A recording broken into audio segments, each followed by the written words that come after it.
So I'm having this debate with my buddy last night. He works, full disclosure, for one of these 3-letter agencies, and he has, like, since ever I can remember.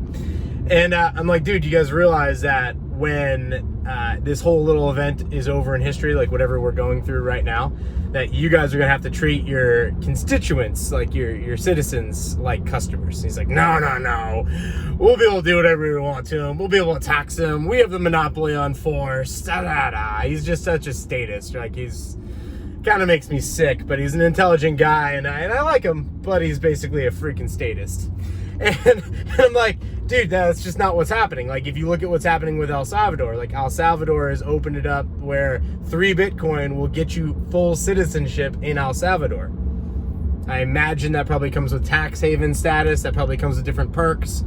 And so since the currencies have become digital, and they're just going to continue to roll out and be more digital in the future as we go from here, and a lot of the service sector economy is becoming digitalized, there's no reason why a website, let's say, and you do transactions through, has to be based in North America, or couldn't be based over in Thailand or Hong Kong, or wherever, the taxes made sense to be based at. Also, because we don't need a banking system to run currency through using Monero or Litecoin or Bitcoin or Doge or whatever it is that you wanted to use in your transactions, there's really no effective way to tax or prove where revenues are coming from. So my base case is, moving forward into the next decade, it'll be extremely easy to avoid taxes. Not saying that you'll do it illegally. I'm saying that you'll legally be able to avoid taxes by placing your hosting service in the right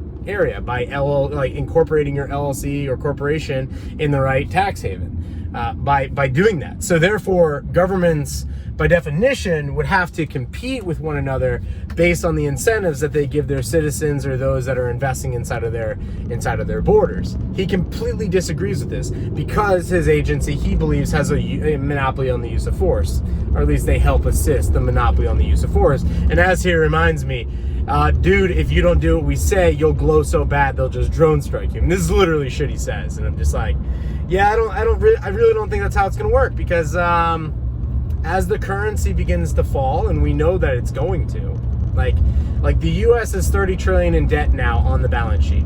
We have 180 trillion in promises due to our retirees, pensioners, vets, etc. That's due before 2029, and it's not completed at that point. It's just, we're gonna have another 180. So if we were to get on a balanced budget tonight, we were to spend no additional funds, and we were just like that, we'd be at 100, we'd be at 210 trillion in debt, which right now we're about 150% debt to GDP. That's the gross domestic product of the US. So if we weren't to grow, like if we were just to stay pretty much the same size, there wasn't any growth, economic growth. It's hard to have any economic growth with that much debt. Basically going to be we're going to be way past 350, 400% debt to GDP. I think the all-time record is Japan, and they're sitting at don't quote me on that, it's 200, 220, maybe it's down to 179 now. I'm not really quite sure exactly where it's at. I just know that they're a little ahead of us, debt to GDP, but they also have a smaller economy than us, so that's gonna happen. But I'm like, dude, we're Greece, Cyprus, all these countries bankrupted before that occurred. So I'm telling them, dude, governments are going to have to compete via incentives to attract capital, because capital can flee borderlessly in minutes now. Capital can just peace out. If I don't like the way I'm being treated here, I might be stuck here for a little bit, but I can move my capital in 15 minutes, 20 minutes. I just have to figure out where I'm going to move it to. What entity am I going to invest in? Where am I going to invest in? There's nothing stopping you once you have your capital in crypto and it's borderless. There's nothing stopping you from moving your capital. But there is a lot of things stopping you from starting a new business venture because of the taxes and the crappy incentives and 3-letter agencies that think that you're their slave and just straight up outright say it. No, we'll just show up to your house and put a gun to your head. I mean, that's the type of shit these people talk about. And they believe it. Like, they genuinely believe it because they've gone unchecked since, like, the 50s. I mean, no one's really put these three-letter agencies in their place. And, I mean, they killed the president in the 60s. I mean, I think that's pretty obvious. I don't know if anyone would disagree with that at this point in time. They did something on 9/11 that probably can't say on this platform, but, like, did they ever explain how Building 7 came down? Because Building 7 was just a random thing. Or how about the financial sector of the Pentagon? Like, just that part got hit? What happened to $2.3 trillion that Rumsfeld was on trial for that week? What happened to that part? Just disappeared? No one followed up on it? So they've gone unchecked, and then obviously 2020 was a complete scam. I mean, everybody lived through that, and everybody's like, this is a complete scam. 100% complete scam.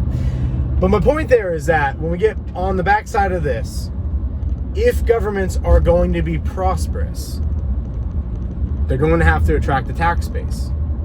But in my opinion, I don't think they're going to be able to attract the tax base. Because once the average small business guy, small mom and pop, average citizen figures out, dude, I can just get paid in things like Monero or private cryptocurrencies, and I can convert that for any currency I want. Like yen, you can convert that for Russian rubies, you can convert that for USD, you can convert it into whatever you want. You can keep it because it's probably safer to have it there. Like, you can do whatever you want with it. How are you going to tax it? And my buddy reminds me, like, well, we have all the guns and we'll just show up to your house. I don't know, man. Like, at scale, I think you're wrong, dude. Like, I think you're definitely wrong. Something interesting to think about. I'd love to hear your comments in the comments. Let me know what you think, because I don't see governments being able to be as dickish as they were in the past. I think they're gonna have to compete, and I don't think that they're good at competing. In fact, as my buddy reminded me, how many people his department had working on the January 6th tours, the grandparents that were walking through the red velvet ropes and all that. Yeah, they're rounding them all up, and to which I reminded him, it's been over 6 months, bro. And that job's not done. We could have outsourced it to Amazon and they'd have this shit done by now. I mean, think about it. They have more cameras around this place than most people. I mean, every Ring camera is hooked up to their network. I mean, they got a lot of data. But you guys are completely incompetent and can't get, like, grandma and grandpa, rounded up for your Capitol tours because they forgot to pay their fee at the beginning of the Capitol tour.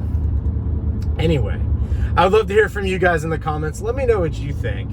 Let me know if you think that the absolutely disgusting growth of the cancerous governments that we're seeing now, if you think that that trend is going to continue, or if you think that they're going to lose their tax base and not be able to operate. And as I reminded my buddy, you guys suck at operating now. Imagine how much you're going to suck when the currency collapses. Imagine what your wife is going to say when your paycheck doesn't buy bread. You're going to be working for me, son, because you're going to want to get paid in real money. You're going to want crypto, gold, silver, whatever buys you goods and services, you're going to want it. And so I don't think your organization's going to be firing on all cylinders at that point in time. He says I'm wrong. He says, no, we'll just show up and steal whatever we want with our guns. Yeah, maybe. I just don't think it's going to be... I mean, historically, that's what they've done. But this time around, I just don't think they're going to be able to do that because capital can flee like that. Let me know what you think. Peace.